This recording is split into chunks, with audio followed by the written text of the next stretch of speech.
Hello, everyone. Thank you so much for joining us again today on this amazing miracle adventure that we're taking together. I have such a treat for you today. I'd like to introduce you to a new friend of mine. Her name is Meyke Bakeman. She is Dutch. You live in the Netherlands, right? I do, yes, yes. And she is here to talk about an amazing experience that she had in her life. So, Meyke, thank you so much for joining us today. Thank you for having me. So, as you know, we're really looking at one question in this miracle adventure, and that question is, tell us about a time when the embodiment of love created a miracle in your life. Mm. There has been a time, it happened on October 9th in 2001. I was home alone and I noticed I had a strange sensation. It started with a headache, and then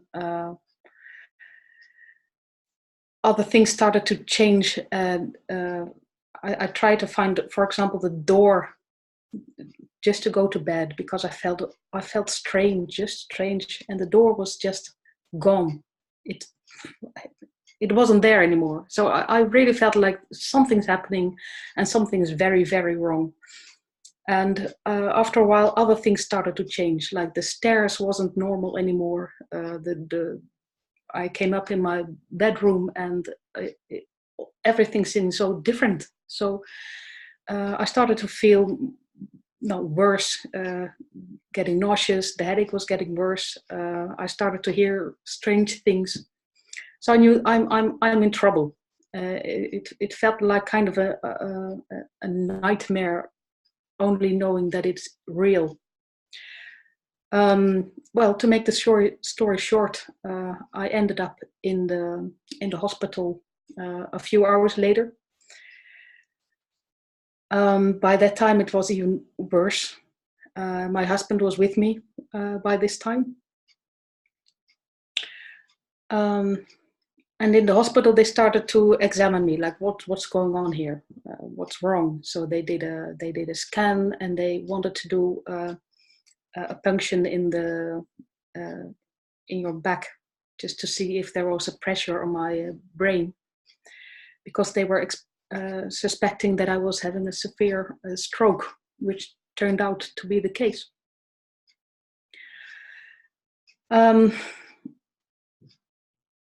By that time, I was, of course,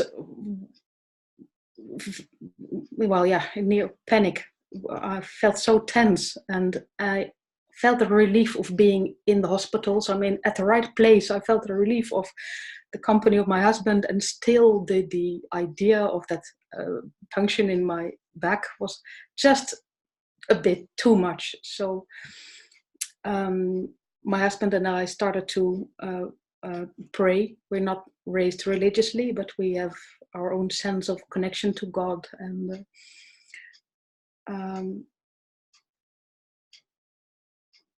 at that moment, I felt this huge surrender. And with the surrender, Jesus appeared in the room, being more real than anything I've ever experienced. So much more real than the room, or even even my husband. Even though I love him so much, it was so beyond anything that you can see with your senses. The love and the joy and the peace and the deep sense of all is well, not knowing whatever that would be, but so much love, so much compassion, and so much joy. It was very vital. It was like looking at the source of everything, with beyond time, beyond images or shapes, or and at that moment, my life was really transformed. The love was so real. It stayed with me. And that moment I knew that I'm healed. I don't know what's gonna happen. I don't know what it means to be well. I know my body will need some time to recover, but I'm healed. It happened. My husband actually said afterwards, he said, what happened? It became light around you. So yeah, it was very, very, very intense. Afterwards, I had still, indeed, my body need to recover. So I had immense headache for about 9 days, sweating from pain all day and night because the painkillers didn't have any effect. And still being filled with this love and this presence, it really didn't matter. The pain, yeah, there was pain and it was totally okay. It was totally just love. And to experience that side of life, that's love is so much beyond how we physically have to endure difficulties. And the sense of, it may sound strange in this context, but there was also so much playfulness and humor in that energy that made it light in a completely different way than the white light that in which Jesus appeared to me. So much humor. And also when I recovered, I had kind of a lot of things I needed to relearn, like reading, writing, sense of space, sense of time, being able to understand what I was seeing. On the right hand side, I wasn't aware of anything, so that needed to return as well. So it sounds quite scary, and yet it was so joyful. And being able, it felt like a reset. What also was gone was all those images of this is me, this is my history, those are my problems, this is my emotional baggage. It was just all gone. I was present here and now and in love. Literally. It stayed with me for months, and then still it's like a frequency you can attune to and that I can use as a compass in my life. It's really a very, very, very precise guide in my life now.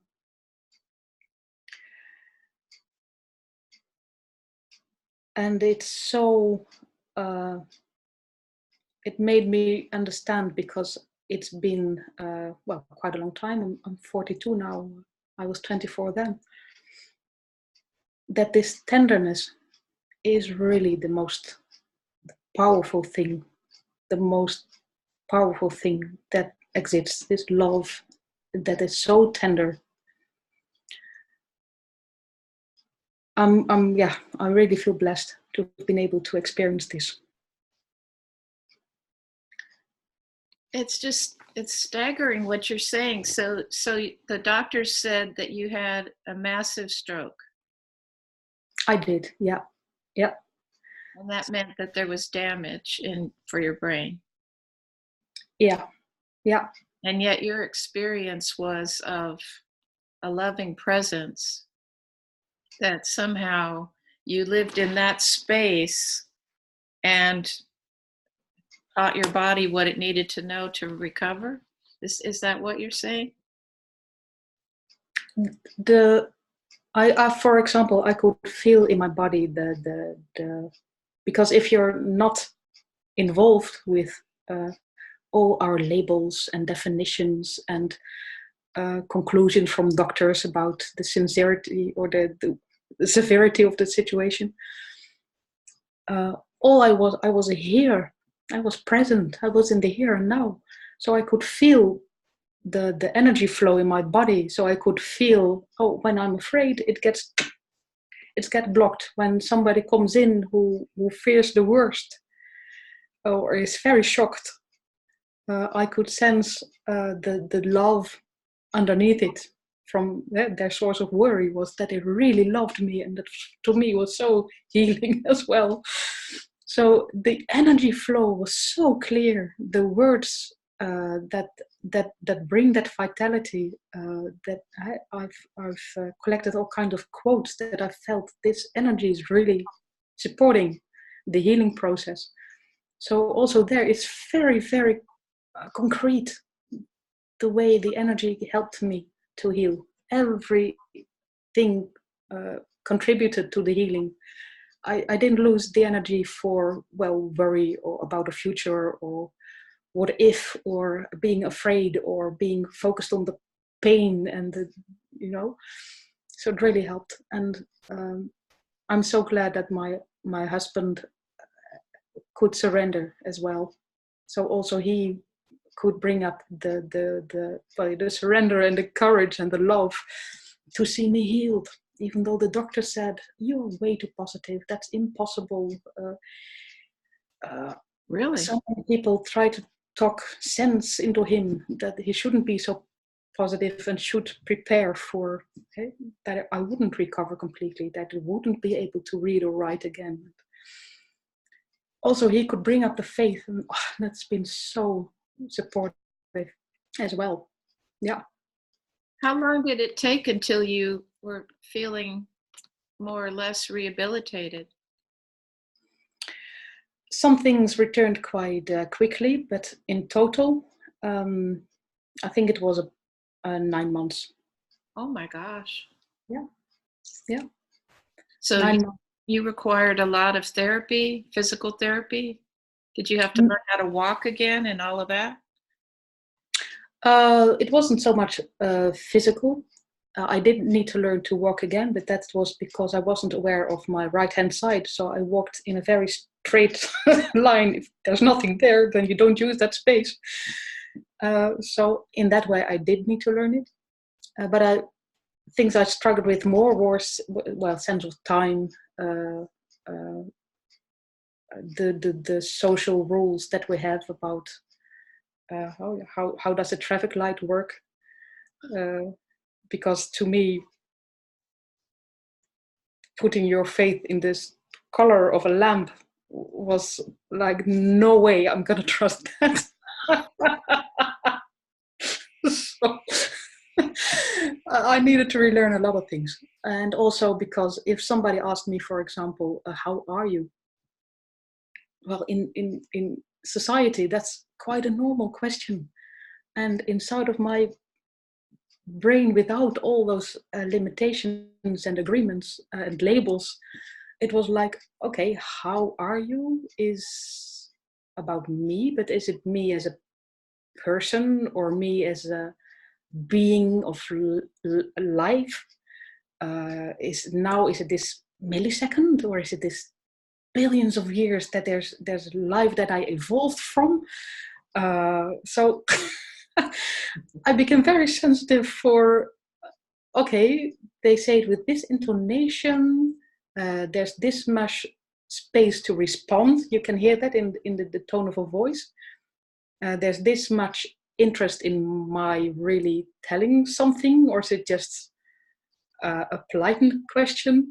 So I started to figure it out what they probably meant. So Wow. I need to learn a lot of those things. Yeah. Amazing. Now tell me how you knew that it was Jesus.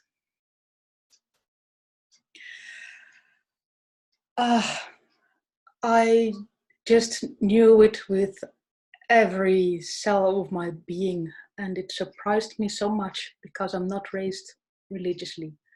So And I there did was it. physical. It was far, far beyond any image or shape or presence or even a male figure or a religious figure. It was way beyond that. It's so hard to put words. It's like the true reality. It's so yeah. I knew it. It was so clear. Yeah. But not physical at all. You didn't see a man or anything that looked like a man. It It was was a light. it was a light and a presence far more concrete and real than anything material. And do you think, and maybe you wouldn't have any idea, but I'm just curious, if it had been Buddha, for example, would it have been a different light, do you think?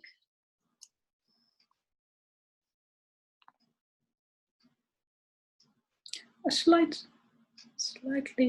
maybe slightly different in the way I've tried to explain it, although it doesn't feel like my true experience. It really feels like the source of creation, and so much has evolved from that, like our images of Christ and God, our images of Buddha or the Hindu. And I've gained a lot of insight also from Buddha and from Hindu and from indigenous cultures as well. So it's not just the Christianity, but also very much. Yeah, definitely. Would you be just as comfortable saying something less personal, like the presence of love?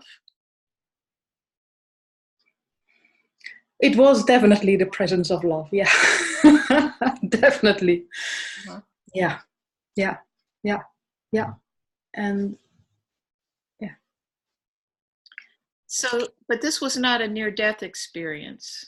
You didn't feel disconnected from your body and No, no. If I've read about near-death experiences, I've even been in contact with a professor who has studied that, Pim van Lommel, and wrote a book about it. He said this is a near-death experience, only not in terms of that I was literally dying at the moment. So, and I wasn't going to the light. The light came to me, and to me that made what it meant for me, experiencing this, not going to it, but it appearing in the room with me, was really being infused with the knowing that it's here around us. It's here if you are relaxed enough, open enough, surrendering, attuned to love, and it has always been here and it will always be here. It's not something you can go to after you die. It's around us here in this space. Only this, there is so much more to this reality than we usually are aware of, paying attention to, and learning to accept that reality and recognize it as being true in everything that happens here, that you see, like, how can this be love, you know? So it has been a very, it still is a long journey of healing, because if it's so the frequency of love is so inside of me, I can also recognize very clearly when I'm not there. And so I still needed to do a lot of work on myself, and I still will. But it's very joyful. It's very. It fills me up with so much gratitude with every step of growing. Every even if it are hardships, there are lessons there, and feeling this connection all the time and supported.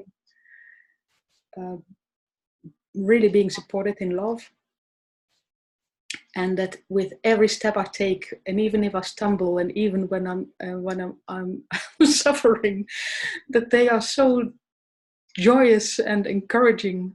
I say they because I feel a lot of support from many sides, and yeah, it makes it such a joy, and allowing myself to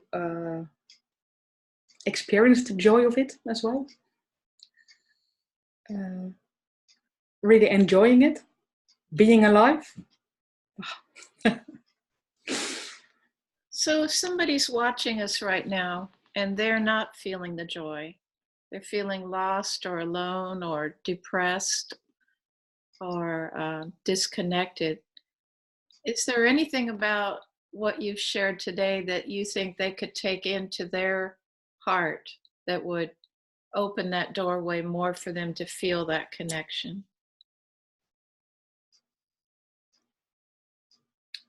I would say take it, know that you are surrounded by love. You are so loved with everything that goes on in your life, with everything that you feel. It's so okay that you feel this way, and you are so loved. And take tiny, tiny, tiny steps in relaxing into that. That you are loved, that you are loved, that you are supported, that the light is with you, that the light is inside of you, and you are carried, you are cared for. And take it slowly, take it gentle, accept everything you feel, and try to embrace it, even the hard things. You are so loved. Well, friends, we hope that if you are having a day of darkness or despair or loneliness or heartache, that you can imagine the possibility that even though that is the intensity of your feeling and experience in this moment, that love is there with you in that darkness, in that despair, holding you. And if you can open your heart, just give it the tiniest little opportunity to touch in, that miracles are possible. Meyke has shown us that even the most severe brain damage is not enough to separate you from that sense of love. In fact, for her, that love came to her in that time of need. And so if you are having a time of need today, do what you can to open your heart to the experience of love and see if a miracle doesn't come to you today. Thank you so much, Meyke. Thank you so much for sharing. Thank you, friends, for being with us. We're going to say goodbye for now and join us again. Thank you.